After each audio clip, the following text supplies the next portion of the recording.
this morning when the police commissioner and I spoke on our morning briefing with the other team. We were clear that tomorrow is a day that's going to draw a great deal of attention to our city. And we know there are many questions around the movement of the city, and we want to make sure that we send a very clear and loud message. As the deputy mayor stated, New York City is always ready. We know that this is a city where our NYPD and other law enforcement entities must be prepared at any given moment for anything to happen in this city. To start, I want to make it clear, the commissioner has stated over and over again, there has been no specific credible threats to our city at this time. And all New Yorkers should go on with their regular activities. That means going to work, going to school. We're going to do our job as we always do. If you usually drive, we're stating take public transportation. It is easy to get around on public transportation because we expect some disruptions and additional traffic. There's a great deal of additional traffic that may come in the city, and there will be street closures near the courts and throughout the city. While there may be some rabble-rousers thinking about coming to our city tomorrow, our message is clear and simple. Control yourselves. New York City is our home, not a playground for your misplaced anger. We are the safest large city in America because we respect the rule of law in New York City. And although we have no specific threats, people like Marjorie Taylor Greene, who is known to spread misinformation and hate speech, she stated she's coming to town. While you're in town, be on your best behavior. As always, we will not allow violence or vandalism of any kind. And if one is caught participating in any act of violence, they will be arrested and held accountable, no matter who you are. And I want to, again, thank the police department, the commissioner, for their response and for the necessary preparation as we deal with this major historical potential event that will take place in the city. At this time, I'd like to introduce the police commissioner of the city of New York. Thank you, Mr. Mayor. Good afternoon, everyone. Thank you for being here.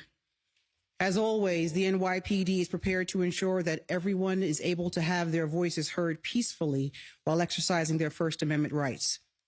We do this work in close collaboration with our federal, state, and local partners, because keeping our city safe is absolutely a collective effort.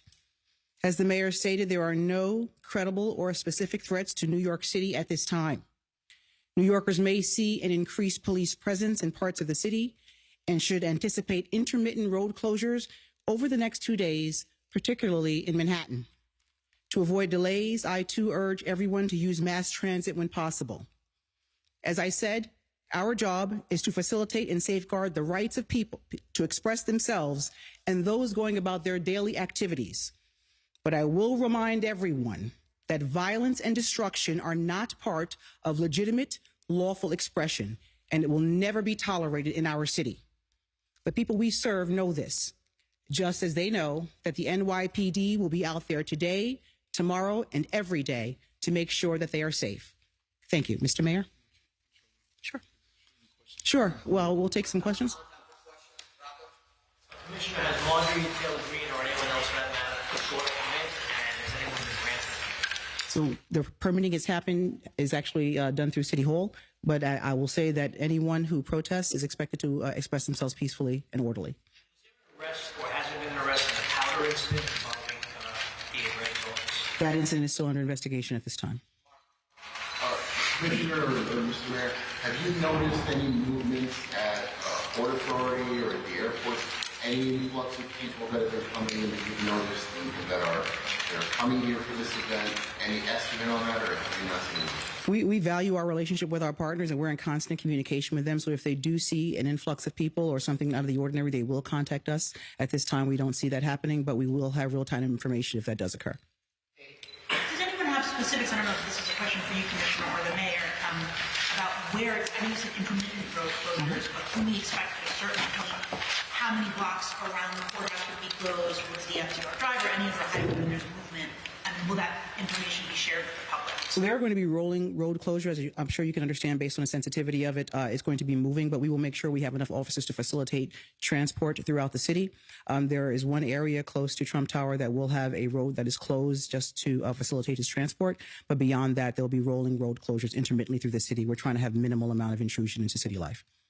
I wanted to ask, what additional measures is the NYPD taking, not only to protect DA Bragg, but also other members of his office? We take any threats or concerns of our elected officials and anyone in the city very seriously. So we have provided some assistance in that regard, and we are investigating any threats that may be made to the DA or any of his staff. Will the Times Square gun-free zone be moved in and around courthouses? As you know, a number of laws were passed when we went into having sensitive zones and restricted zones. It's actually an e-felony to carry in some of those zones, even if you have a license. Some of those zones include courthouses, federal buildings, and First Amendment activities. So we're not going to move those.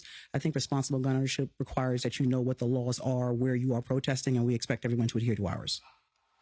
Well, going back to police presence, how many officers do you expect to be on the streets? And also, the Secret Service, I mean, how have they come in and basically told you what to do? Or, I mean, how much control are they having over security? We work with the Secret Service all the time. These are our partners. I won't go into how many numbers of police officers will be on the street, but we will have enough to facilitate mobile units if we need to respond to anything. But this is a collaborative effort with our partners in the Secret Service. Commissioner, NYPD personnel days off suspended or canceled for the interim. So you're listening there to Keyshawn Sewell, the New York City Police Department Commissioner, along with the New York Mayor Eric Adams, giving a security briefing about the arrangements ahead of tomorrow's historic day here in the United States and in New York, where Donald Trump will be arraigned and after his indictment on criminal charges. We heard some headlines out of this. They said they're sending a clear and loud message. They're not going to tolerate any sort of violence, and there's no specific or credible threat that there will be any sort of violence tomorrow. And they also a warning of sorts to Marjorie Taylor Greene, who is the conservative congresswoman who urging her to be on her best behavior while leading a protest tomorrow in New York City. Let's go right to CNN's chief law enforcement and intelligence analyst, John Miller, as well as the CNN senior law enforcement analyst, Chief Ramsey. John, the headline, no specific credible threat to the city. What's your reaction? That's what we were expecting to hear, in that they've been looking at everything from social media posts to bomb threats that have been called in the week before last, and the entire threat picture. And none of it rises to anything where they can say this is something where we think there's something behind it where it's actually going to occur. That's the good news. The important part from an intelligence standpoint is you have to understand that you're not going to know of every credible threat or what lurks in the shadows. So the bifurcated posture there is they're watching the threat traffic, but they're also prepared for the unknown. And I think that's what the police commissioner was talking about, which is they're not only following the threats, but they're investigating even threats that are posted in social media to say, who's on the other end of that threat? Do they need to be interviewed? Were they serious about the threat? Do they have the capability to carry it out? And so far, they haven't seen anything that crosses the line. But again, they're prepared. And they're prepared. And Chief, to you, the mayor mentioned Marjorie Taylor Greene, called on her and others to, quote, be on your best behavior. What do you take away from that stark warning? Well, what I take away is it doesn't matter who you are. If you break the law, if you engage in any act of violence, you will suffer the consequences, period. And we learned from January 6th, obviously, that these things can turn bad. But having said that, it sounds like the NYPD is prepared. I have no doubt that they are in a position to be able to deal with whatever may come up, both in terms of just the regular control of what takes place on the various sites, but also having mobile units that can move from point A to point B very rapidly. You know, the mayor and the commissioner both mentioned something that I think people lose sight of oftentimes because we get so focused on the security itself. But for the average New Yorker, they're not interested in what's going on. They just want to get from point A to point B. They want to get to the bank. They want to get to the grocery store. So you have to balance things and keep people informed when you have street closures and things of that nature, so that they can move freely or as freely as they can around the city. And that's a balancing act in and of itself. You try to get people to take public transportation, but that's not always, what people choose to do. So it's a balancing act. So they've got a lot of moving parts. They're dealing with what's going on in terms of the ex-president, him surrendering to various sites that need to be dealt with. But there's also day-to-day business that goes on in the city. All your resources cannot be in one place. They're going to be handling everything that takes place in New York on that day.